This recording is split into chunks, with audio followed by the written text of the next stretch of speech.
I'm going to read a essay that was published a couple of years ago. Despite what anyone tells me, I still think it's the best thing I've ever written. So here we go. I'm going to adjust this a little more.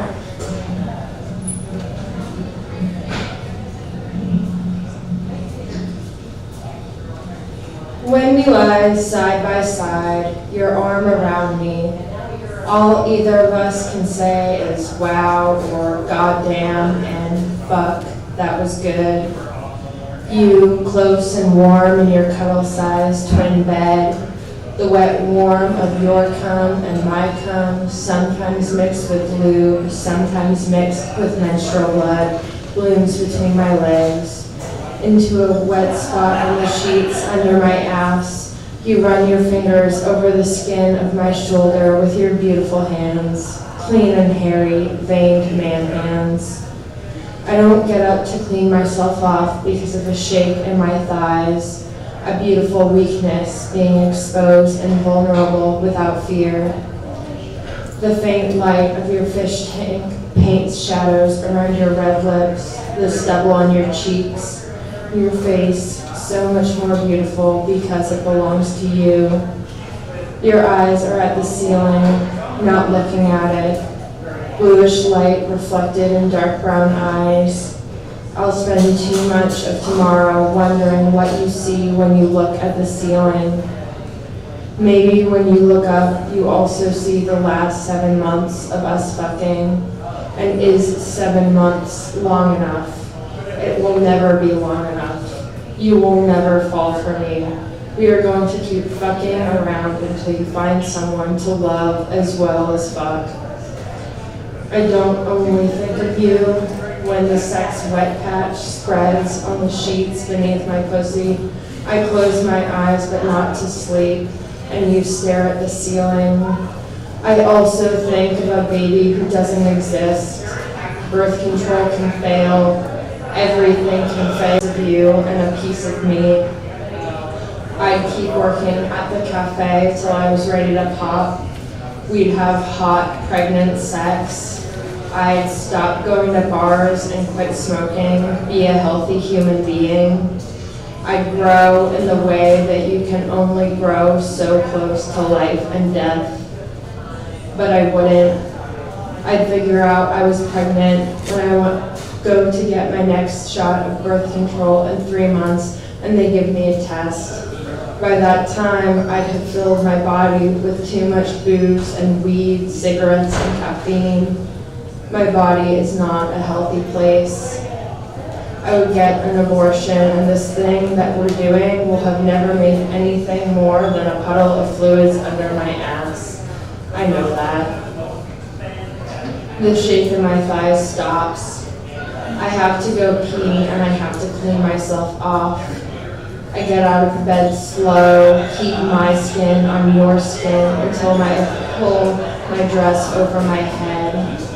You are awake, but I get dressed quietly and tiptoe out of the room. I am not one who likes to break silence. My ass to the cold white toilet seat, the whole world splashes from my pussy. The pee joins the other fluids, smooth and slick and rinsing me out. Wipe off my inner thighs, wet and sticky, slippery halfway to my knees. Wipe off my labia majora and minora. Pat dry my new vertical clitoral hood piercing and spray it with sterile saline. It stings. I'm not supposed to have unprotected sex while it's still healing. I shouldn't have unprotected sex outside of a committed, monogamous relationship if I really want to be safe. Condoms just suck. The stupid sound they make, you get to thrusting really hard, I'm feeling it all the way up to my core, and then the condom goes squeak, gurgle, and changes the moment. And the chafing. Once we were trying to use condoms, you were on top of me and the rubber friction between us made fucking impossible. You pulled yourself out of me and I reached between us to pull the condom off. You slid back in like it was meant to be skin on skin all along. I know what I risk when you come inside me. I still pull the condom off. I can't not pull the condom off. Sex has always been life and death for women. How the fear of death during childbirth and botched abortions must have loomed over women before me, like the fear of STDs, STIs, and cervical cancer looms over me. And maybe they weren't even enjoying their sex, only sacrificing to further the species or their husband's family name. When I come back into your room, your eyes are still open.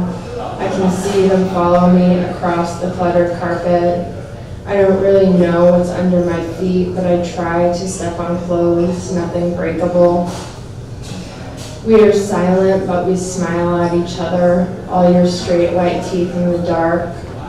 I sink into your cuddle-sized bed, into your arms, my back to your front, the hair on your chest, hair leading down your belly to where I can feel warm between your legs, the fur of your thighs, your calves as they intertwine with mine. I can't see your face, but I can feel your breath on the tiny hairs of my neck. I still want to know what you're thinking, god damn it. And I want to know why I'm not afraid of you, why I feel safe with your naked body pressed against my back, when I haven't figured out how not to fear men, how my whole body can tense and cramp in the close company of the other gender, but the faint tickle of your heartbeat when your chest presses against me can let me breathe and lull me to sleep, how I can allow myself to be unguarded, unprotected. After we fuck, when I lie next to you and close my eyes but not to sleep, I try and remind myself that this will never be more than it is right now. After I go to the bathroom and you wrap your arms around me until I eventually fall asleep beside you, I think about a baby who does not exist, about fear and you and what you might be thinking, about life and death, sex and sacrifice. My sacrifice is for pleasure. My pleasure, so much pleasure, it may be worth it.